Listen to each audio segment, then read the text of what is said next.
wands jumped out right away. Card of happy home life, get-togethers, celebrations, two wands and two wands coming together to build a stable foundation within society. You know, it's a good community card and it's a good home card, good neighborhood card, good marriage card. Hola, hola. Bienvenidos a Esperanza Vence, donde la Esperanza vence. Welcome to Esperanza Vence, where hope wins. I am chilling here with the Celosia. I actually took a hike to a really beautiful county park down by the river this morning with my friend, and I was going to do this reading there. I brought my cards and everything, and then just like totally got spaced out in some other direction. Probably the direction my belly was leading me, because after we actually hiked for kind of like a long time. 2, 3, 4, 5 miles. I don't know. We went for a minute. By the time I was done, I was hungry, so I just like came home and ate, and then I was like, oh, time for a new moon solar eclipse in Libra tarot card reading.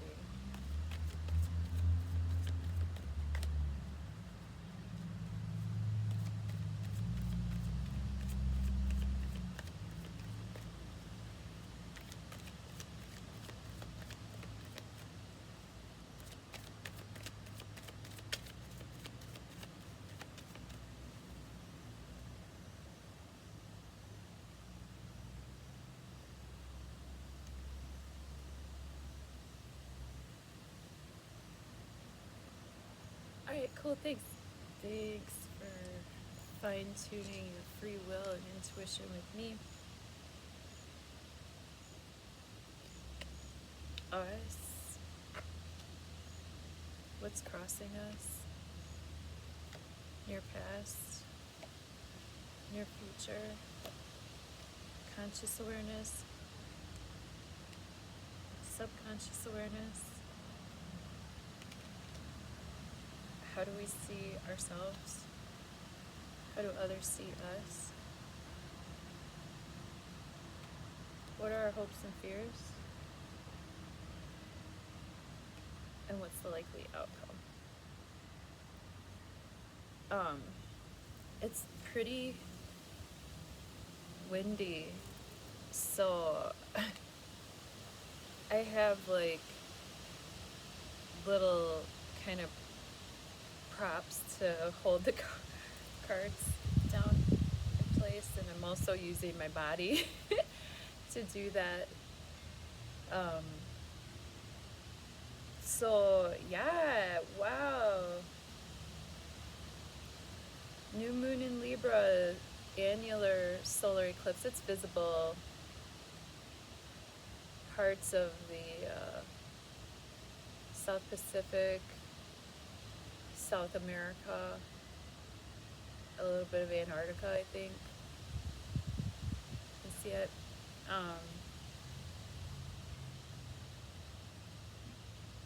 On a personal level, basically, you know, we had that full moon lunar eclipse in Pisces. Remember? I did a video about that like 2 weeks ago. And that was sort of bringing illumination to the Pisces Virgo axis. And Pisces Virgo vibes are going to be the vibes that we're dealing with for the next year and a half or so.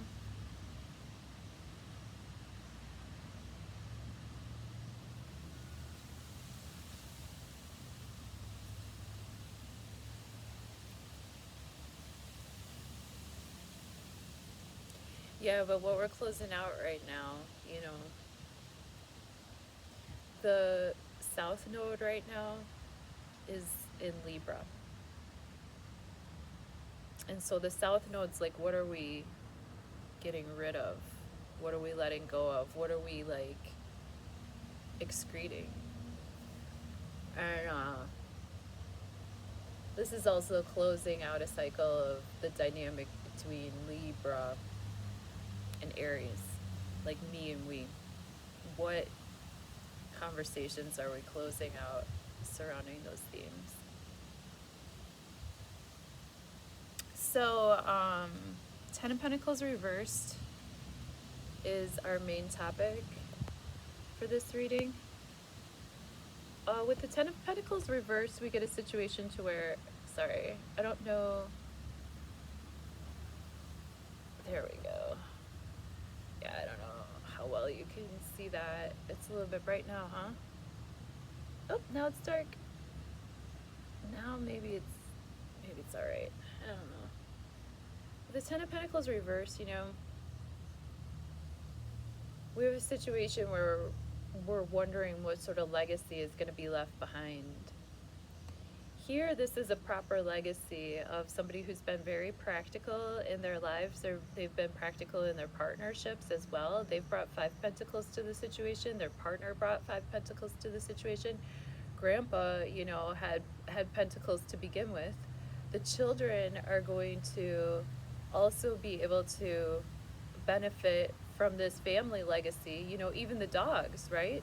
They have beautiful purebred dogs. These grapes on the Cape represent like hard-earned income. You know, it takes a long time for grapes to ripen on the vine to the point to where they're ready to make good wine. So with the Ten of Pentacles upright, you know, we're leaving behind a beautiful legacy monetarily or just in terms of stability, like instilling in our children good practical structures for their lives, okay? In an earthly sense, like right here on Earth. But with the Ten of Pentacles reversed here as the main topic in our reading, we might be reviewing, you know, in a practical sense, what are we leaving behind for the future? Our challenge is the Wheel of Fortune. So, you know, much like Vanna White, we might be closing out like long-term patterns of behavior and even relationships that we're really, really used to. And you know, Lady Luck could be giving us a little bit of a challenge right now. In the near past, we have the Seven of Pentacles. This is a card of patience and knowing that when you plant the right seeds and step back and, you know, if nature decides to give us good rain and good sun, you know, the seeds that we plant will bear good fruit, but we can't make them grow any faster than they're gonna. So this is a card of being patient with the process. In the near future with the Four of Pentacles, a lot of Pentacles showing up too, huh? A lot of Earth energy. We got our mind on the money and the money on our mind, and that is how I actually see this card very much so. The Four of Pentacles, look at that person literally has their mind on their money and their money on their mind. And they're trying to hang on to it. They're trying to keep it pretty tight, right? But sometimes the tighter our grasp, the quicker things run through our fingers. So it's a good card for savings. This is a good card for being practical, but we gotta be sure we're not being borderline stingy. This is a good card for being frugal. It's a good card for stability. In our conscious awareness, we have the Death card. I don't know about any of you, but this is literal for me. If it's not literal for you, it could represent just that, hi Chippy. Hi Chippy. Are you gonna come and say hi? Are you gonna come and say hi? Come here, Chippy. There's a chipmunk. Oh my gosh. So cute. Like a big old nut in his mouth, man. Hey Chippy. Yeah, if the dog's not out, like the chipmunks and the squirrels will come and talk to me. Maybe I just talk to them. My neighbors already know I'm nuts. He's so cute though. But anyway, death, if it's not literal for you, this could be representative of the moon itself, you know, eclipsing the sun. You know, that closing out and then that immediate, that new beginning coming through. But this definitely denotes a transformative period in our lives that really affects us all, you know, eventually, right? Like, this is the only guarantee in the tarot, you know? I don't know when, where, why, or how, but all I know is that we're all gonna do this, right? So that's in my conscious awareness. I don't know if this reading's for y'all or me or hopefully it's for a little bit of all of us. In our subconscious awareness, here comes that Four of Wands again, you know? That home life energy, that stable foundation, you know, the passions being planted and, you know, causing growth, not just for this couple, but for everybody around them, right? I can think of a couple in my life. I can think of, oh man, I can definitely think of, I'm fortunate to know some couples that, you know, when they get together, it's just so much better for everybody, you know?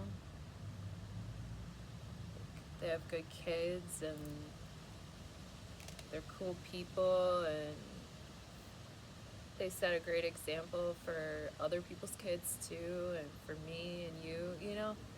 Like, that's kind of what Four of Wands is all about. It's that safety and stability of teamwork makes the dream work.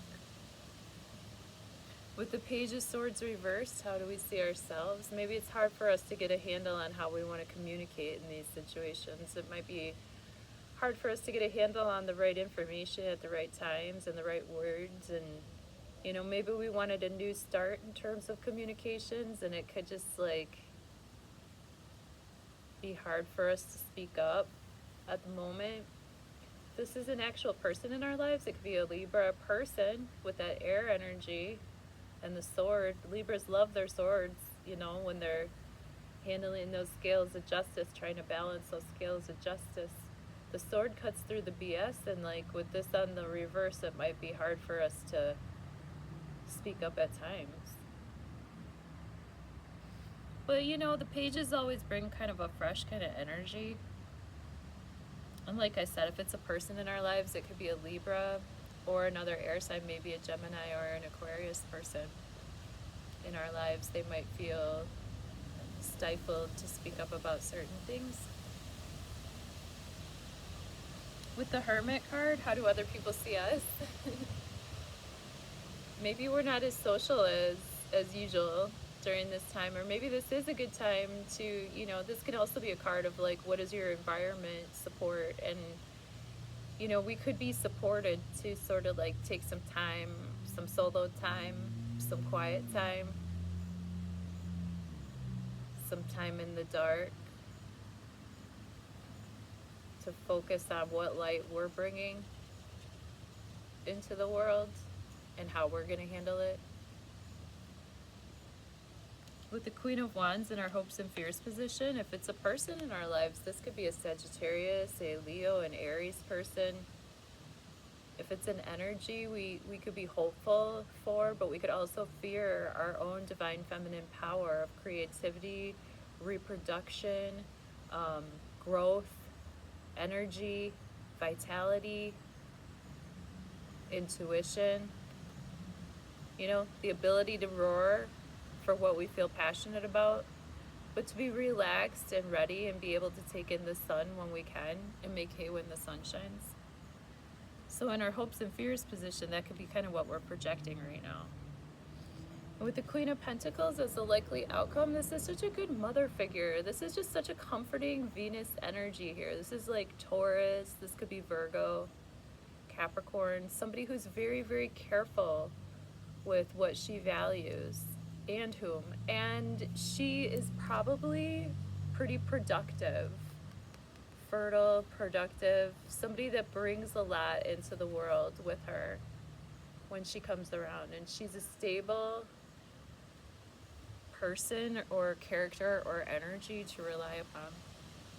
So those are just, you know, like I say with clients, like these are all invitations. We can choose to RSVP yes or no. I invite you to tune in with me personally and see how the solar eclipse and Libra energies are closing out certain themes and opening up new doors, like almost simultaneously. I am experiencing. How about you? What have you been experiencing around this 2 week time? And how is everybody? Is everybody safe? Do you got electricity, water, salt that's not coming from seawater? Like, do you have everything you need? Everybody doing good? I love you, and we will see each other soon. If you want to get a reading, hit me up on the links below, and I'll catch you next time. Love you, bye.